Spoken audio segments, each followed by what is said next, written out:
Hello, invisible friend. April here, and the date today is April 13th, 2026. Welcome to episode 340 of the Big Sky Astrology Podcast.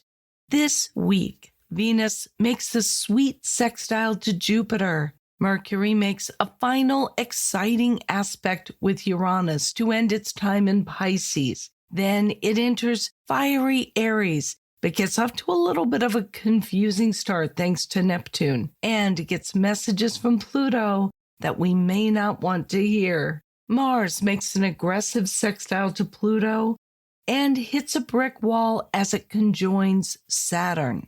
A lively new moon brings the Aries season to a close as the sun eases into the calmer pastures of Taurus. As you might have guessed, there's a lot to cover, so there will be no listener question this week. But keep sending your questions for future episodes. On Monday, April 13th at 1:21 a.m. Pacific Time, Venus makes a friendly sextile to Jupiter at 16 degrees 47 minutes Taurus and Cancer. And this is one of those quietly supportive, feel-good transits. Both planets are very much at home. Venus is in Taurus, the sign that it rules, where it knows how to enjoy life's pleasures. And Jupiter in Cancer is in the sign of its exaltation, where growth comes through care, connection, and nourishment. There's an opportunity now to cultivate more of what brings you comfort and satisfaction, especially if you've been preoccupied lately with whatever it feels that it's missing. Maybe that's around money or resources or your home and inner circle. This aspect can help remedy some of that, but it comes with a caution. How much of a good thing is too much? Venus shows us what we enjoy, which is not always the same as what we actually need. And Jupiter wants more and can tend to overdo it a bit. So if we go overboard, buyer's remorse is entirely possible. The sweet spot here is learning what truly makes you happy and content. And it usually is a balance of indulging a little bit without sacrificing too much in the way of money or space or peace of mind. Mercury sextiles Uranus on Tuesday, April 14th at 10:10 a.m. Pacific Time, and that's at 29 degrees 24 minutes Pisces and Taurus. These are the very last degrees of the signs, and it gives this combination a little bit of a buzzy and edgy feel to it. You might get the sense that people are not really listening when you're talking, or that it's just hard to speak up because you feel a little bit different, and you might not always feel as if you're in your element with people that understand you. But you know what? Go ahead and speak up anyway. Your words can land with a lot more impact than you expect. And this is just a really great transit for talking about ideas that are a little bit out of the mainstream, that are rebellious and unconventional, or are just very you. You could run across a person or a book or a movie, some other catalyst that suddenly wakes up a desire to be more free, more independent. And you can get breakthroughs around what needs to change in your life, sometimes seemingly from out of nowhere. This aspect is happening at the anaretic or final degrees of both signs. So there is more of a sense of urgency. It can feel like something is trying to resolve itself before moving on. The Sabian symbols here really underscore that. Mercury is on 30 Pisces, the great stone face, and that is a symbol that is about becoming what it is that we idealize, and the need to realize there is no single right version of ourselves. And Uranus is on 30 Taurus, a peacock parading on an ancient lawn. And it's a reminder that our own personal style, our personal flair, didn't just come out of thin air. It has roots. Mercury enters Aries on Tuesday, April 14th at 8:21 p.m. Pacific time.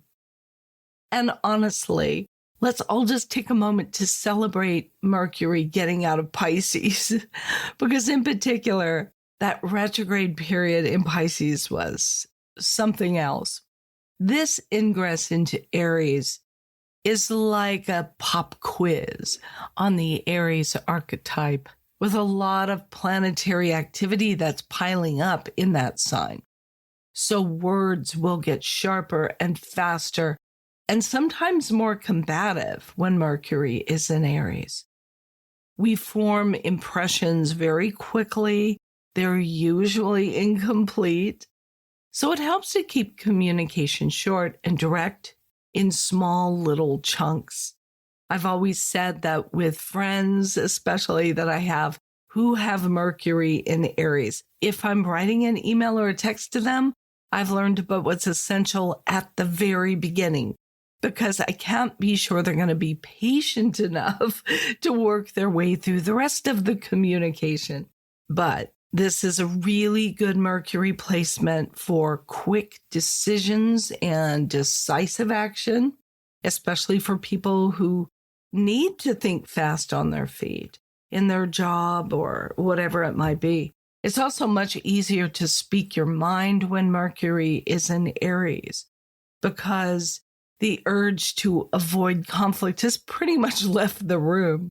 If you've been avoiding conflict with people in your life that really needs to be resolved, Mercury in Aries is going to be a pretty good time to tackle that. You've got the courage of your convictions. Mercury will stay in Aries until May 2nd. Mars makes the first aspect in the sign of Aries on Thursday, April 16th, when it sextiles Pluto at 11:56 a.m. Pacific time. And although sextiles are usually pretty friendly aspects, this is one between two very aggressive planets, so it tends to be potent and high octane. Whenever we see a connection of Mars and Pluto in any aspect, there is this fierce drive that emerges to get what you want and to fight hard for it. If that intensity doesn't have a healthy place to go, very quickly we can see it turn into frustration, impotence, or just the sense that nothing you do is ever enough. That's that feeling of futility that can come with Pluto. This transit asks a blunt question. It says, do you have what it takes to keep going, or are you just going to give up? Donna Cunningham was a wonderful astrologer who once wrote that Pluto shows where we can sometimes fail for spite.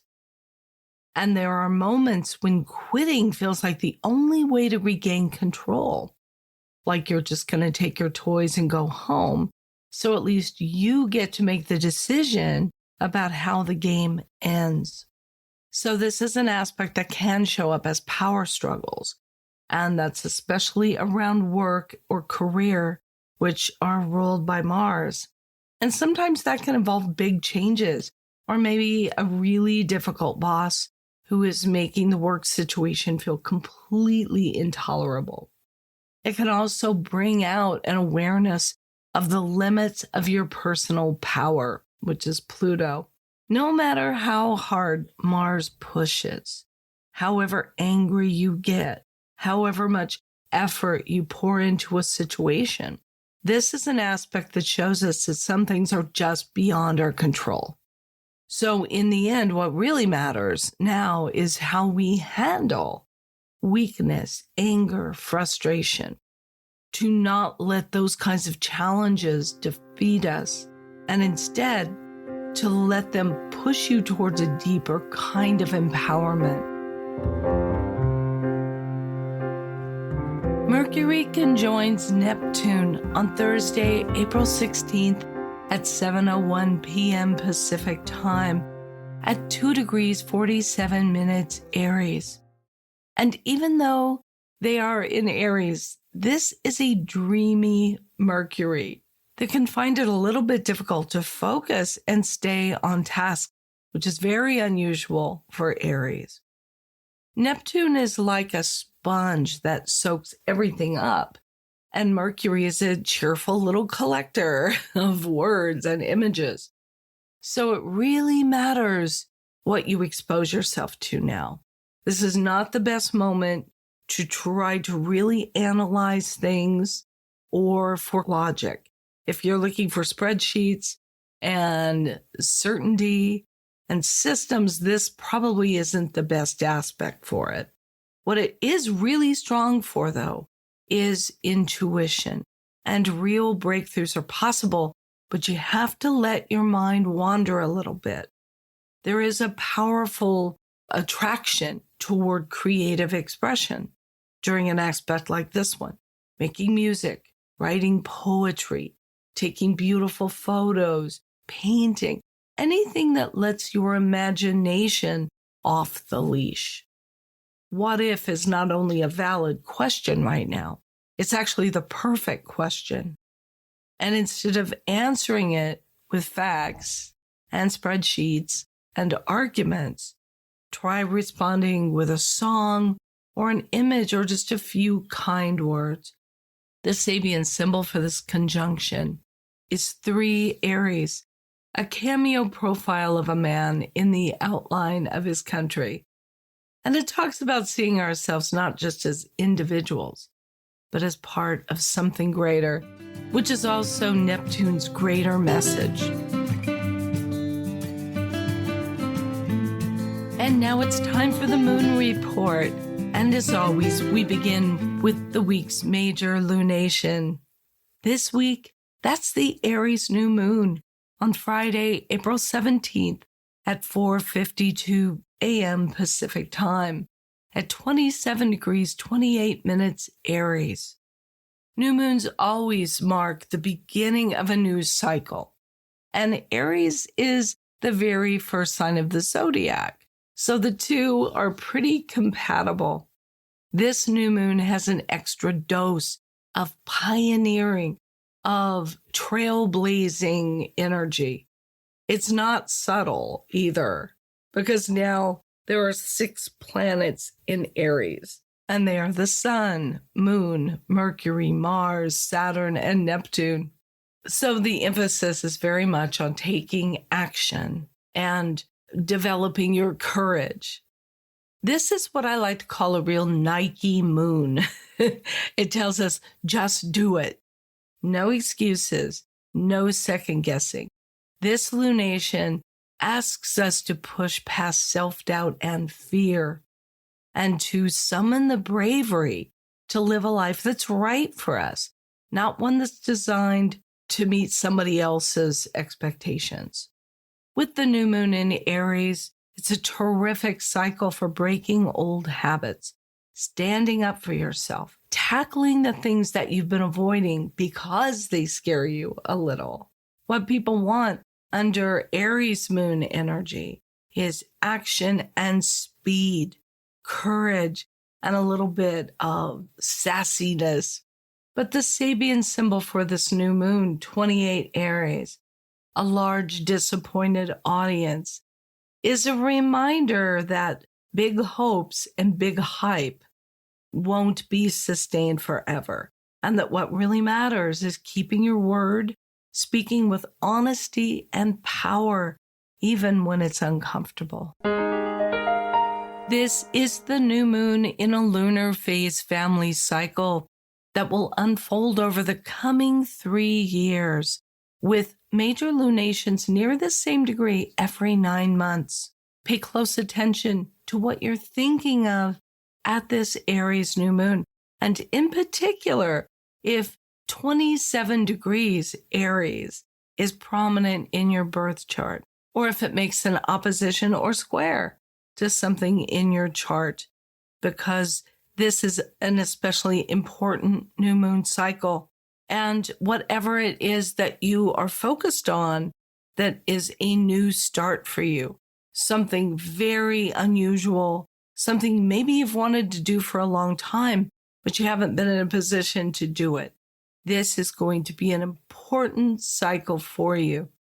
In 9 months from now, the first quarter moon on January 15th, 2027 is at 25 degrees 27 Aries, and is a moment when we are asked to take action, to instigate or initiate something that's important to us now at this new moon. If this degree of Aries falls in the 10th house of your chart, and you've been dissatisfied with your career path for a long time and wanting to do something new about it, then at that first quarter, January 2027, will be the moment to take some kind of action. Maybe it's about preparing a new resume or applying for a different job, maybe even in the same company that you currently work for. But the key word here is new, trying a new challenge. 9 months later, there's a full moon on October 15th, 2027 at 21 degrees 58 minutes Aries. That might be the moment in this scenario that the perfect career opportunity presents itself to you.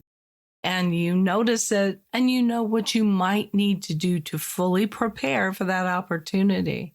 Then 9 months later, at the last quarter moon on July 14th, 2028, at 22 degrees 55 minutes Aries, this is also an action point in the lunar cycle. But this is when we take action based on what we have learned along the way since this new moon. So with that last quarter, maybe that's the time when you've had a couple of different job offers, and that is when you get to choose the one that feels most appropriate to you. So it's just one example of how this lunar phase family cycle might play out. Let's look at the void of course moon periods for this week. On Monday, April 13th, the moon in Aquarius squares Uranus at 12:42 a.m. Pacific time. It's void of course for 1 hour, 13 minutes, then enters Pisces at 1:55 a.m.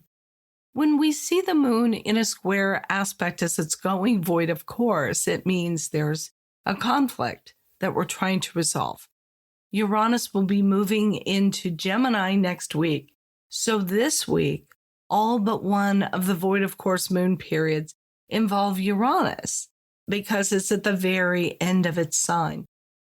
As for the moon in Aquarius square Uranus and Taurus, on that last degree, the anaretic degree, it might be difficult to shut your mind off.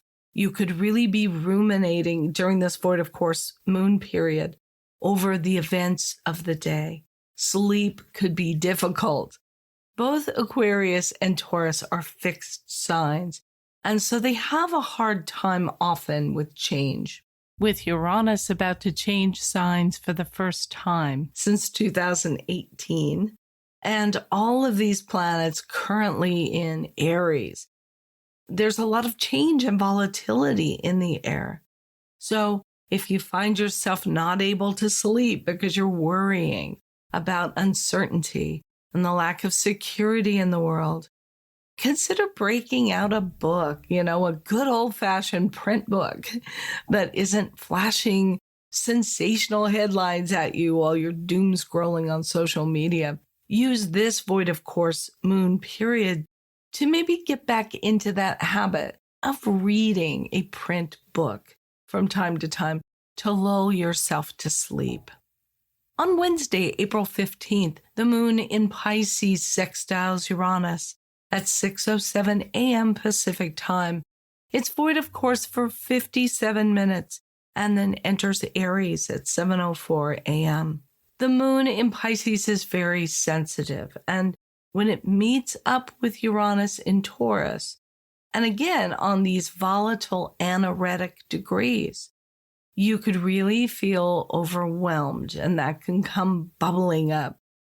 Instead of reaching for sugar or quick fixes that may not be the healthiest, try to ground yourself through some kind of spiritual practice. Pull a tarot card and write some notes about it. Take off your shoes and go stand on the cool morning ground for a minute. Light a sweet-smelling candle and recite an uplifting mantra. Use this void of course moon period to get in the habit of leaning into the spiritual in order to center and ground your psyche. On Friday, April 17th, the moon in Aries makes its conjunction with the sun for the Aries new moon. This is at 4:52 a.m. Pacific time. And after it makes that conjunction, it's void of course for 4 hours and 6 minutes, then enters Taurus at 8:58 a.m. You know, there's so much energy in the sign of Aries, and people really could wake up grumpy, including you. That energy really needs to be released. So first thing you do, get out and get some physical exercise. Find the steepest hill in your neighborhood and run up and down it a couple of times. Or if you're not quite up to that level, just take a really good brisk walk, but get some kind of movement going. Use this void of course moon period to get in the habit of doing some kind of exercise first thing in the morning, because it's really an excellent way to set yourself up for success for the rest of the day. And on Sunday, April 19th, the moon in Taurus makes its conjunction with Uranus at 8:45 a.m. Pacific time. It's void of course for 32 minutes and then enters Gemini at 9:17 a.m. The moon is exalted or especially strong in the sign of Taurus, and Venus is in Taurus close by, which is great because Venus rules Taurus. So you've got a lot of strength in the Taurus area of your chart.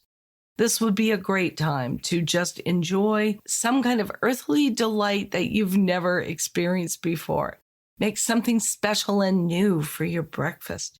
Give yourself a facial. Paint your nails different colors. Someone told me they had a Taurus friend who for years has painted each one of her nails a different color, and it's kind of turned into her signature look. I love that. That's quirky, like Uranus, but kind of beautiful, like Taurus. Uranus enters Gemini soon, next week. So maybe perform a little ritual, something luxurious, and thank Uranus in Taurus for the lessons that it's given you over the last 8 years. Use this void of course moon period to get in the habit of connecting with and appreciating these sensuous pleasures of life. On Saturday, April 18th at 1:34 p.m. Pacific time, Mercury sextiles Pluto at 5:26 Aries and Aquarius. And this echoes the Mars-Pluto sextile we had at the same degree a couple of days earlier. Mercury can act like the messenger here and bring news and insights or conversations that connect directly to whatever was being stirred up during that Mars-Pluto sextile. This is a mentally intense transit, and it can open a door to confronting some of our darker or more uncomfortable inner material. So ugly thoughts or jealousy can sometimes trigger compulsive habits. This aspect can also tilt the mind towards seeing your life in a really harsh way. But there is a little bit of a gift in that. Some of the stories that you've been telling yourself for years about who you are, about who other people are, may simply turn out to no longer be true. Or maybe they've just expired over time. Either way, Pluto does not let us unsee what we've seen. With Pluto, the only way out is through. So the work here is to replace destructive mental loops with healthier ones. Any kind of repetitive activity that helps settle your mind. Mars makes a conjunction with Saturn on Sunday, April 19th at 3:44 p.m. Pacific time. That's at 7 degrees 51 minutes Aries. And honestly, this is a tough one. Mars, of course, is very much at home in Aries. It's fired up. We're ready to act. And Saturn is not especially strong in Aries. It is in its fall. It's uncomfortable. And it will tend to kind of throw up roadblocks. So this one can feel like driving with one foot on the gas and the other foot on the brake at the same time. The real question with this transit is what lesson you are going to take from the frustration of it. Can you use it to develop more control and discipline around your temper and your impulsiveness, those raw drives? Or will you just let yourself sink into rage and frustration against authority systems, against the man? If negative self-talk starts knocking, don't answer the door. Instead, channel that energy into getting your life organized in a way that actually moves you forward from a stronger, more stable foundation. And on Sunday, April 19th at 6:39 p.m. Pacific time, the sun leaves fiery Aries and enters earthy Taurus. And you can almost feel the collective nervous system take a small breath. Taurus energy is slower and steadier and more patient, with a strong appreciation for comfort and what feels good in the body. With the sun settling into these calmer Taurus fields, the overall vibe starts to mellow out at least a little bit. But again, we still have 4 planets in Aries at this point, and that'll keep things lively for a little while longer. In Taurus, the sun takes its cues from Venus. And happily, Venus is right at home also in Taurus, which helps us orient ourselves towards pleasure and stability and the things we really value. Taurus season is a time to enjoy the gifts of the physical world, to celebrate being alive and with the potential to evolve in the ways that we can only do when we're living in a physical body. The sun stays in Taurus until May 20th. That is everything I have on my show sheet, so I'm going to wrap this one up. Thank you for listening to the Big Sky Astrology Podcast. If you like what you're hearing, be sure to subscribe or follow the show in your app of choice. Leave a rating or a review, and I hope you'll spread the word by telling an astrology-loving friend about the podcast. You can read show notes and full transcripts and leave your comments about each episode at bigskyastropod.com. And I want to thank everyone who has shown support for the podcast, and especially during my September Podathon. On each episode, I'm thanking some of my financial donors by name. This week, let's give a Big Sky Astrology Podcast shout out to Anne Flint and Caterina Ferreira da Silva. Caterina and Anne, thank you so much for listening to the podcast and for supporting the show with your donations. If you'd like to support the show and receive access to my bonus video episodes for donors only, please go to bigskyastropod.com and make a contribution of $10 or more to get access to those episodes. You can also make a one-time donation in any amount or become an ongoing monthly contributor. That is it for this episode. Join me again bright and early next Monday. And until then, keep your feet on the ground and your eyes on the stars.